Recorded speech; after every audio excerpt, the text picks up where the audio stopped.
Estamos hoje conversando sobre paternalismo industrial e outras coisas mais, os dias de hoje, a atualidade, com o sociólogo Diego Tavares e o professor da Universidade Federal do Rio de Janeiro, também sociólogo Mauro Iazzi.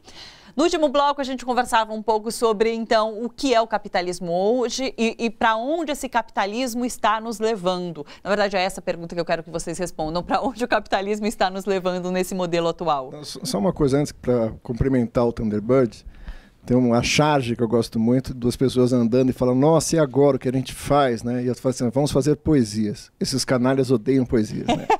É isso. Minha esposa tem estatuado no braço. Nossa, tá olha vendo? Só, e é isso que ele faz, vai trazer música para cá vamos e resistir. Resistência, vamos resistir. Certo. Então, Thalita, respondendo a sua pergunta, o Mauro falava sobre o fato da classe trabalhadora, está presente no livro também. Ele é um ser contraditório, porque o capitalismo é um tipo de sociabilidade contraditória. Isso implica que para extrair mais valor e continuar a reprodução ampliada de capital, ele precisa descobrir novas formas de explorar trabalho. Uma dessas maneiras, o Mauro citava, é sobre a exploração do trabalho onde antes era o trabalho reprodutivo familiar. Por exemplo, trabalho de care, em que cuida das pessoas idosas, crianças e outras coisas mais. Isso é um novo universo que já há alguns anos o capitalismo explora profundamente. E nesses lugares, que é uma nova forma de exploração do trabalho, que é o que há de mais avançado e moderno no mundo inteiro, exatamente nesses lugares em que se expressam as formas mais arcaicas de exploração. Sim.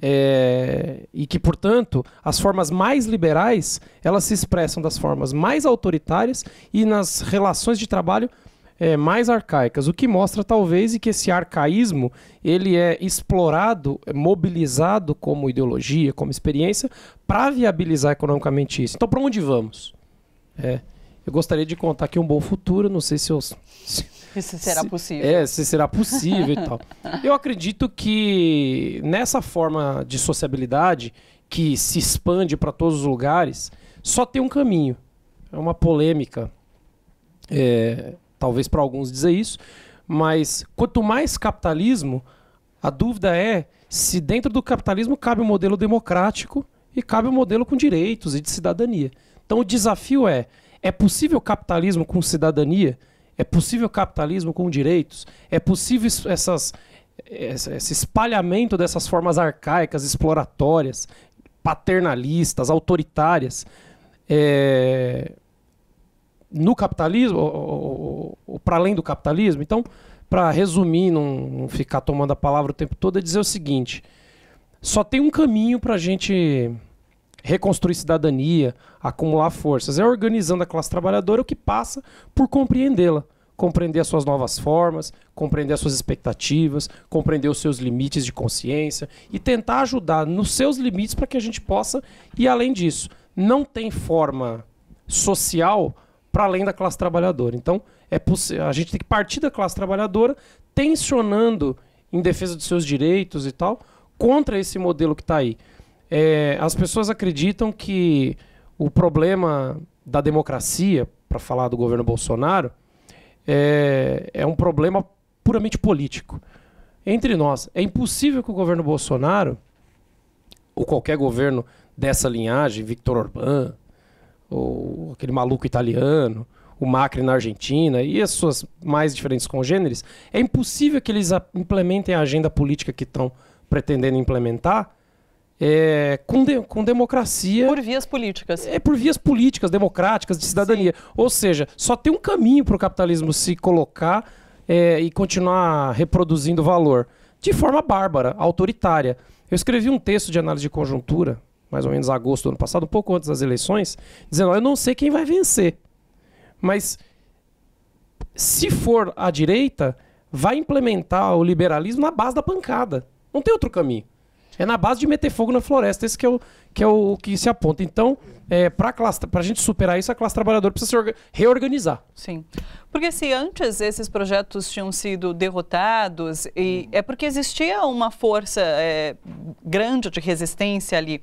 E qual é o futuro em relação a essa classe trabalhadora que precisa se organizar? Porque outro dia a gente conversava sobre isso e um dos analistas aqui falou assim, o trabalhador precisa entender que ele é trabalhador e precisa entender a força que essa classe trabalhadora tem.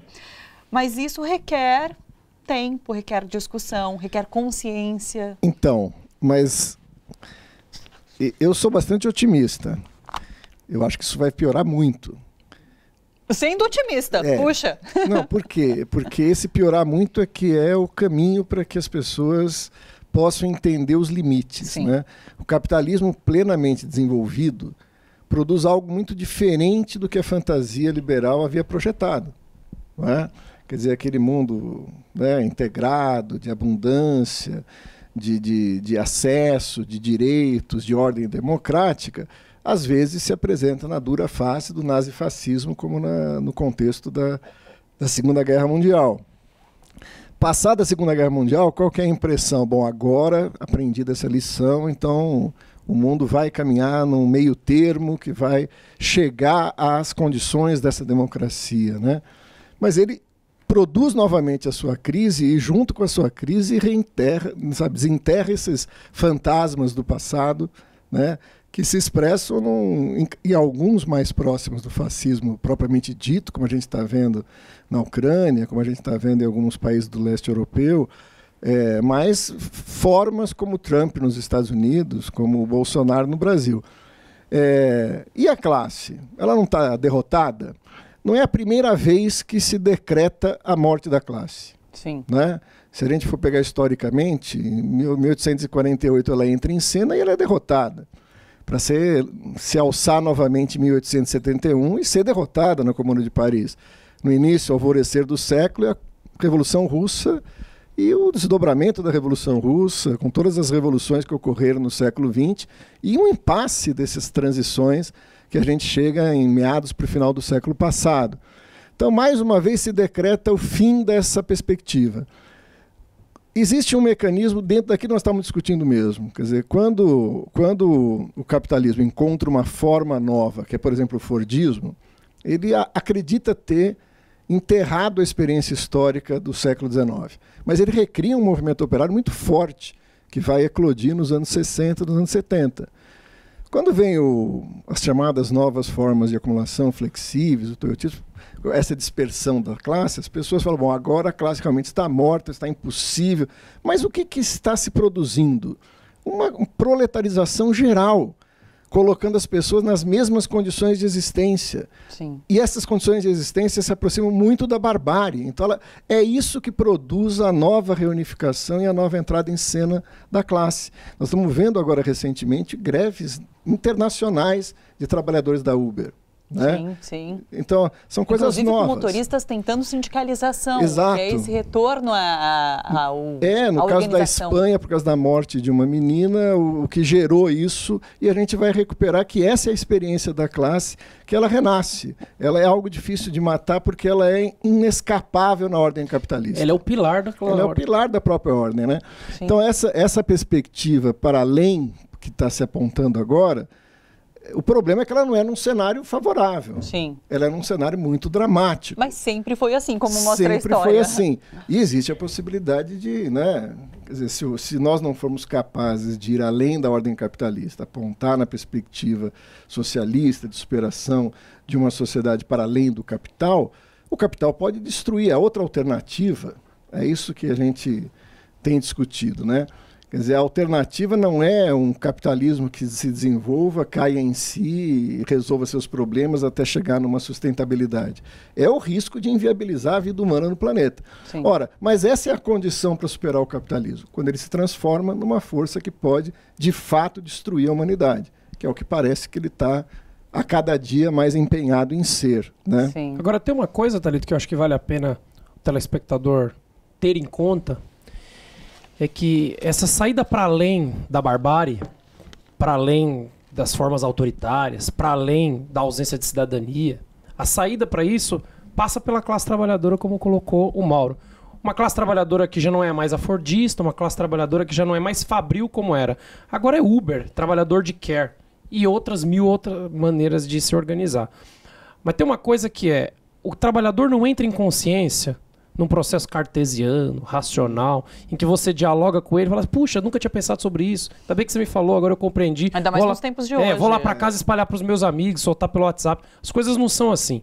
O trabalhador, a consciência, ela é a expressão de um movimento. Sim.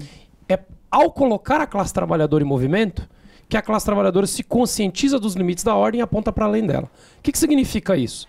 O papel daqueles que querem evitar a morte e a barbárie é pôr a classe em movimento. Sim. Então o que a gente tem que fazer? Tirar todos os obstáculos de movimentação da classe na realidade, movimentação para garantir sua vida. Porque ao lutar para garantir sua vida, os trabalhadores de Uber se colocam contra a empresa. Lutam por direito e cidadania. Acaba sendo sempre uma reação ao que está acontecendo. Uma reação que começa tem um elemento de negação, mas vai para proposição. Sim. Então, os trabalhadores de Uber até, sei lá, vou chutar aqui, 6 meses atrás, 1 ano atrás, se viam como microempreendedores. Sim. Certo? Nada como a experiência da realidade para colocar esses trabalhadores em marcha, se compreenderem como trabalhadores que têm algo em comum e que podem reivindicar de uma empresa que os explora. Essa experiência de classe em movimento é quem produz a consciência. A gente vive um momento muito complicado, porque parte das pessoas do campo progressista acreditaram na ladainha liberal de que o trabalhador não entra em movimento porque ele está preso à ignorância, preso ao obscurantismo. O que as pessoas fazem? Põe o livro debaixo do braço e vai votar. E é isso que não adianta nada, não é? Não é porque você pôs um livro debaixo do braço e dizendo para o trabalhador, você é ignorante, eu vou te mostrar como é que se vota. Não é por aí que você vota, por aqui. As pessoas não vão aderir por uma opção racional a pautas progressistas. É a própria experiência na realidade, o movimento na realidade, quem gera o movimento de conscientização. Então, só para aqueles e aquelas que se pretendem sonhar com outro mundo, propor outra alternativa, só tem um caminho. É pela classe trabalhadora, ajudando nos limites que cada um de nós tem, a colocá-la em movimento, por meio de movimentos sociais, partidos políticos, sindicatos, greves, paralisações, luta por cidadania e todas as outras expressões de luta que a gente possa imaginar. E se tem algo que os tempos atuais têm nos mostrado é que tudo acontece muito mais rápido. Então, talvez esse processo se dê início muito mais rápido do que a gente pensa. Quem sabe semana que vem ainda vai ter capitalismo? A gente não sabe. Tá vendo? Tá Pode aí, ser ó. que não tenha mais. Pessoal, quero agradecer demais a presença de vocês hoje aqui e o debate que a gente teve. Muito obrigada. Eu que agradeço a presença, agradeço a oportunidade. Espero voltar mais vezes aqui neste estúdio, porque não no estúdio da Paulista, que eu estou soprando aqui, que vão para Paulista, que me contaram. E dizer a todos e a todas que é um prazer rever a Thalita, é uma amiga muito antiga, estudamos junto lá atrás. Sim. E espero vê-la agora também com uma cervejinha, não só aqui. Não é na mesa de bar, é isso. Eu também quero agradecer muito. Parte desse meu otimismo de que, além do capitalismo se colocar em crise, haverá pessoas para poder apontar alternativas, é encontrar vocês depois de tanto tempo. Também fui aluna de Mauriace. 2 alunos meus Sim. aqui, assim, né? Que é muito bom, né? Você saber que tem gente que segue nessa trilha e resiste mesmo em tempos tão obscuros como os nossos, Sim. né? Acendendo esperanças aí. Eu queria agradecer muito o seu trabalho, né? Muito Obrigada. Contente de ver o Diego, do seu belo livro, convidar todos para o lançamento do livro. Né? Não falei disso, posso falar? Pode, claro. O livro vai ser lançado em Santo André no dia 18 de outubro, agora, daqui a 2 semanas, na Casa da Palavra, que é uma instituição pública no centro da cidade. Maravilha, é isso. Às 18h30. Mais que nunca, tamo junto, né, pessoal? Tamo junto. Tamo junto isso. e misturado. Obrigada. Olha só, você que curte a TVT e quer contribuir com a gente para que a nossa programação chegue cada vez mais longe, se inscreva no nosso canal do YouTube/Rede TVT e torne-se membro. Ou então faça a sua contribuição em nosso Catarse. É só acessar catarse.me/TVT. A gente agradece.